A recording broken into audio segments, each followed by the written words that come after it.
Main question आपका ये है कि इस वक्त जर्मनी के अंदर जो सिचुएशन जा रही है, यूक्रेन रशिया की वॉर जब से स्टार्ट हुई उसके बाद से, और जो प्राइस हाइक हुई भी है, तो ऐसी सिचुएशन में क्या आपको जर्मनी काम करने के लिए आना चाहिए या नहीं। और साथ ही आपने ये भी लिखा है कि आप एक आईटी प्रोफेशनल हैं और आपकी एक बड़ी स्टेबल जॉब ऑलरेडी है इस वक्त, जो कि बहुत इंपॉर्टेंट फैक्टर है, और आप जर्मन कंपनीज़ के साथ ऑलरेडी इन टच हैं, तो शायद आपने कुछ इंटरव्यूज़ ऑलरेडी दिए हुए हैं, जिसका मतलब है कि आपको जॉब मार्केट के बारे में ऑलरेडी इन्फॉर्मेशन है, फेमिलियरिटी है।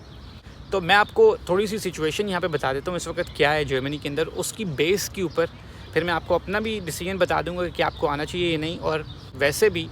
आप एनालाइज़ कर सकते हैं ख़ुद से भी कि क्या आपके लिए वो सेंस देता है आना या नहीं। क्योंकि आपने ये लिखा है कि जॉब आपकी स्टेबल है और आप सिर्फ एक चेंज के लिए या एक्सप्लोर करने के लिए, जॉब मार्केट एक्सपीरियंस को अपना एनहांस करने के लिए जर्मनी आना चाहते हैं। कोई ऐसी सिचुएशन नहीं है कि कोई डेस्परेशन है और आपने आना ही आना है यहाँ पे। देखें, जब से ये क्राइसिस स्टार्ट हुआ है, ऑफ कोर्स प्राइस हाइक हुई है, यहाँ पे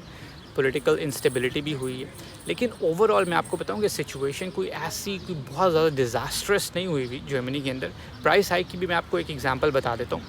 वो हुई है, बिल्कुल डेफिनेटली हुई है। जैसे फॉर एग्जांपल आप सुपरमार्केट में चले जाएँ तो एक छोटी सी एग्जांपल है हाफा फ्लॉकन की। हाफा फ्लॉकन ओट मील को कहते हैं। तो ओट मील का अगर एक पैकेट जो है वो €1 का आता था, तो वो अब हो गया 140 का, €1.40 का, या €1.50 का। इसी तरह आपको जो बेकरी आइटम्स है उसमें आपको 50 सेंट, 60 सेंट का इंक्रीज़ आपको मिलेगा, जो मैं अक्सर इंस्टाग्राम स्टोरीज़ पे ये छोटी छोटी चीज़ें एक्सप्लेन करता रहता हूँ और बताता रहता हूँ। तो डेफिनेटली वो प्राइस हाइक हुई है और फ्यूल की प्राइसेस भी इंक्रीज़ हुई हैं। ऑयल का इशू चल रहा है कि रशिया को फुल ऑन एम्बार्गो पे जाना है या नहीं, ऑयल एम्बार्गो रशिया के साथ जर्मनी का। उसके लिए 30 और 31 मई को एक समिट हो रही है यूरोपियन यूनियन के अंदर, सारे यूरोपियन यूनियन की, जिसके अंदर वो ये डिसाइड करने वाले हैं कि जर्मनी जो है वो फुल ऑन ऑयल एम्बार्गो जाएगा रशिया के साथ या नहीं, और उसके अलावा यूक्रेन को नेटो की मेंबरशिप के लिए कंसिडर करना है या नहीं, और जो अभी रिसेंटली मसला चल रहा है स्वीडन और फिनलैंड का, नेटो का, उसका क्या हल निकलना है। तो ये सारी चीज़ें अभी आज से 2 हफ्ते बाद डिस्कस होनी है। ऑयल प्राइसेस इंक्रीज़ होने की वजह से, और क्योंकि अगर वो रशिया से फुल ऑन बैन पर जाते हैं तो जो उसके अल्टरनेटिव्स हैं जब तक वो पूरे नहीं होते, तो वो लोगों को इनकरेज भी यही कर रहे हैं कि पब्लिक ट्रांसपोर्ट ज़्यादा से ज़्यादा यूज़ करें, जिसकी वजह से 1 जून से लेके आगे 3 महीने तक जर्मन गवर्नमेंट ने जो है वो एक टिकट अनाउंस की है, जो कि सिर्फ €9 का होगा, और अभी उसकी टेक्निकलिटीज़ आई नहीं है, लेकिन होपफुली वो टिकट जर्मनी वाइड वैलिड होगा। तो वो लोगों को, एक तो ये समर आ गया, दूसरा ये कि कोविड की रिस्ट्रिक्शंस हट गई हैं, तीसरा ये कि वो चाहते हैं कि गाड़ियों को कम से कम यूज़ करें और ज़्यादा से ज़्यादा पब्लिक ट्रांसपोर्ट यूज़ करें। टूरिज़म भी प्रमोट होगा, फ्यूल की कॉस्ट भी बचेंगी वहाँ से जो पर्सनल कार्स हैं, क्योंकि जर्मनी में जो बड़े शहर हैं वहाँ पे तो U-Bahn, ये सबवे, ये S-Bahn transportation system public transport का बहुत अच्छा है। लेकिन जो छोटे छोटे मिड साइज़ टाउन हैं या उससे भी छोटे जो गाँव हैं, वहाँ पे जो पब्लिक ट्रांसपोर्ट है वो इतनी इफ़ेक्टिव नहीं है, और हर घर में 1 या 2 गाड़ियाँ सब ने रखी हुई हैं। तो अब उस सारी जो ऑयल का क्राइसिस पॉसिबल होगा, उसको उन्होंने ऑलरेडी से प्लान बनाए हुए हैं उसको मिनिमाइज़ करने के लिए। तो ये तो करंट सिचुएशन चल रही है। उसके अलावा अगर आप जॉब मार्केट को देखें, तो जैसे अब मैं फुल टाइम जॉब कर रहा हूँ, मैं जो देख रहा हूँ मार्केट में, मुझे तो स्टेबिलिटी ही नज़र आ रही है। जो जॉब मार्केट में स्टेबिलिटी चल रही है, एज़ इन नॉर्मल जो लोग हायर और फायर होते हैं, जो एक नॉर्मल प्रोसेस होता है, वो तो चलता ही है, वो तो चलता रहता है साथ साथ। दूसरा, आप ख़ुद भी कह रहे हैं कि आप जर्मन कंपनीज़ को इंटरव्यू दे रहे हैं, इसका मतलब है कि वो हायरिंग कर रहे हैं, इवन जर्मनी से नहीं बल्कि बाहर से भी हायरिंग कर रहे हैं। तो वो काम तो चल रहा है। लेकिन देखें, इस चीज़ में ये इतना ईजी नहीं है, ये सारा इसका इतना सिंपल एनालिसिस नहीं है, क्योंकि आप इमेजिन करें, जैसे ज़ेलेंस्की ने आज स्टेटमेंट दी है, उसने ये कहा है कि ये वॉर जो है ये प्रोलॉन्ग होगी, ठीक है, और ऑब्वियसली बात है ऑलरेडी प्रोलॉन्ग हो चुकी है, लेकिन उसने कहा कि इससे भी ज़्यादा ये लंबी चलेगी वॉर। अब आप इमेजिन करें कि इतनी लंबी ये वॉर चल जाए, यूक्रेन के अंदर ही ग्रुप्स बन जाएँ। फॉर एग्ज़ाम्पल, मैं एक एग्ज़ाम्पल दे रहा हूँ कि वहाँ पे जो नेशनलिस्ट हैं यूक्रेन में, वो कहें कि हम तो लड़ते रहेंगे रशिया के साथ, उनका एक अलग ग्रुप बन जाए, बीच में छोटे छोटे ग्रुप्स ऐसे बन जाए, वो कहे कि नहीं यार, डील कर लो रशिया के साथ, जो वो ऑफ़र कर रहे हैं वो ले लो, चीज़ें वापस बैक टू नॉर्मल लेके आओ, ज़िंदगी को उसी तरह से दोबारा से शुरू करो जैसे पहले चल रही थी वॉर से, क्योंकि इतना ज़्यादा बेयर नहीं हो सकता, क्योंकि वॉर की भी एक लिमिट होती है, लोगों की पूरी ज़िंदगियाँ जो है वो डिस्टर्ब हो जाती हैं। तो पता नहीं जितनी ये प्रोलॉन्ग होगी, ऑलरेडी यूरोप के अंदर ही वो जर्मनी के ऊपर काफ़ी ज़्यादा क्रिटिसाइज़ कर रहे हैं कि जर्मनी ने इतना जल्दी एक तो एक्शन नहीं लिया उनकी सपोर्ट में। अब तो जर्मनी बहुत कुछ कर रहा है, उन्होंने वेपन्स भी वहाँ पे भेजे हैं, उनको एड भी दी है, उन्होंने अपनी आर्मी को भी बूस्ट किया है। उसके अलावा जो उनकी पैसिफिस्ट पॉलिसी थी वर्ल्ड वॉर के अलावा, वो कम्प्लीटली चेंज की उन्होंने। वो बार बार यही स्टेटमेंट दे रहे हैं कि रशिया को हारनी चाहिए ये वॉर, यूक्रेन को जीतनी चाहिए और हम पूरी उनको सपोर्ट दे रहे हैं। लेकिन फिर भी जर्मनी पे इल्ज़ाम यही लगता है कि लग रहा है यूक्रेन की तरफ से स्पेशली कि ये लोग उतना नहीं कर रहे जितना इनको करना चाहिए था, ये स्लो हैं।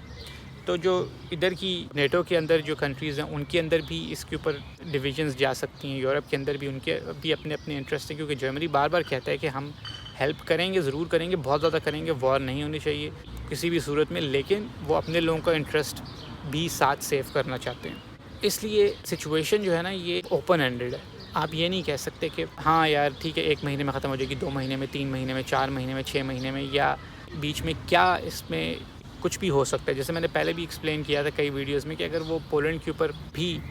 अटैक कर दें तो फिर तो नेटो की इन्वॉल्वमेंट उसके अंदर हो जाएगी और फिर एक इंटायरली डिफरेंट सिचुएशन क्रिएट हो जाएगी। तो ओवरऑल इस वक्त जर्मनी के अंदर situation is pretty normal, pretty safe, सब कुछ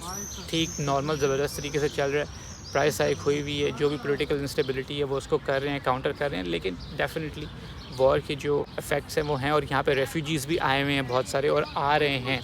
उनको भी अकोमोडेट कर रहा है जर्मनी। लेकिन वो भी मैंने आपको एक्सप्लेन किया वीडियो के अंदर कि वो रेफ्यूजीज़ को भी यूज़ कर रहे हैं उन हाउस बिल्डिंग की पोजीशंस में जो आज से पहले फिल नहीं हो रही थी। तो इसके प्लस पॉइंट्स भी जा रहे हैं, इसके नेगेटिव पॉइंट्स भी जा रहे हैं। अब आपकी सिचुएशन पे आ जाते हैं, या आपकी तरह के जो लोग हैं जो जर्मनी सिर्फ काम करने के लिए आना चाहते हैं। देखें, मैं अगर इस सिचुएशन में होता ना कि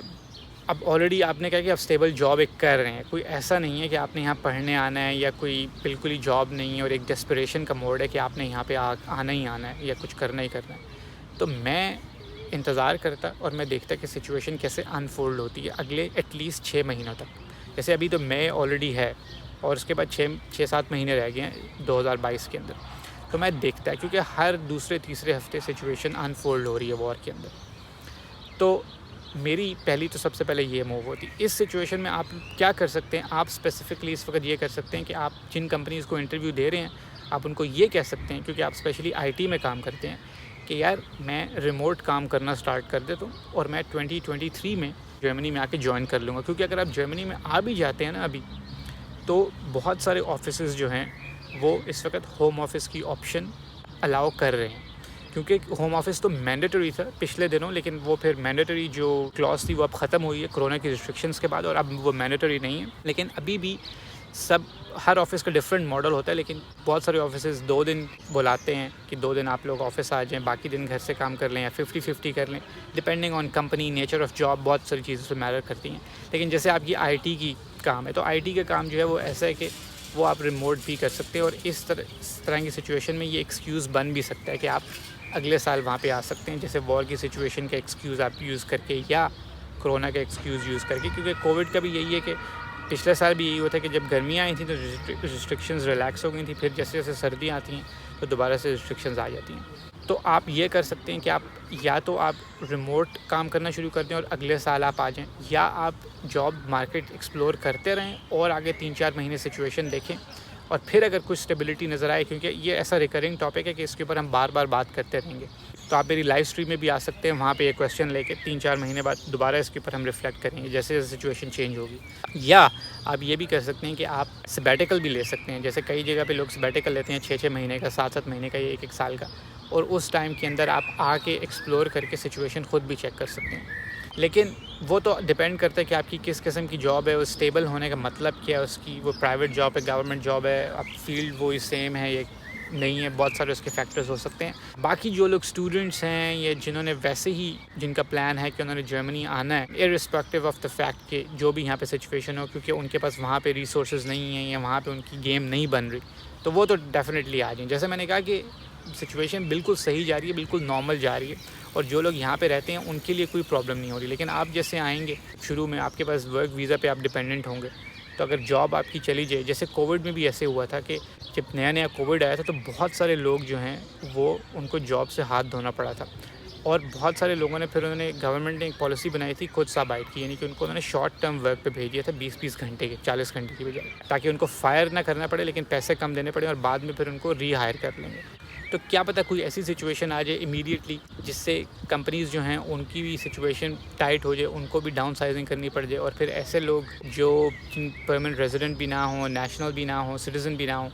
और सिर्फ वर्क वीज़ा पे हों, उनको ही उस वक्त वो निकालें। तो बहुत सारी सिचुएशन इस तरह की क्रिएट हो सकती हैं। मैंने आपको अपना डिसीजन बता दिए। मुझे ये लगता है कि मैं इस सिचुएशन में इंतज़ार करता थोड़ा, आई वुड हैव वेटेड, और देखता और कि सिचुएशन कैसे अनफोल्ड होती है। बाकी जो मैंने थोड़ा बहुत आपको एनालिसिस दे दिया है कि इस वक्त क्या सिचुएशन जा रही है, तो आप देख सकते हैं कि आपको क्या लगता है कि आपके लिए क्या बेटर होगा इस सिचुएशन में, कि आपको ये मूव लेनी चाहिए या नहीं। ये मैं आपके ऊपर छोड़ता हूँ अपने एनालिसिस के अलावा। आप मेरी लाइव स्ट्रीम में आइएगा। मैं लाइव स्ट्रीम अक्सर एवरी सेकंड वीक जो है मैं कंडक्ट करता हूँ। यूजुअली कोशिश यही करता हूँ, जैसे जैसे सिचुएशन अनफोल्ड होगी दोबारा इस टॉपिक को एड्रेस करेंगे और इस पर वीडियो बनाएंगे। अगर आप लोगों के इस टॉपिक से रिलेटेड या कोई और क्वेश्चंस हैं तो वो आप कमेंट सेक्शन में ज़रूर लिखें और मैं पूरी कोशिश करूँगा कि उनका आंसर दे सकूँ। ये वीडियो देखने के लिए बहुत बहुत शुक्रिया।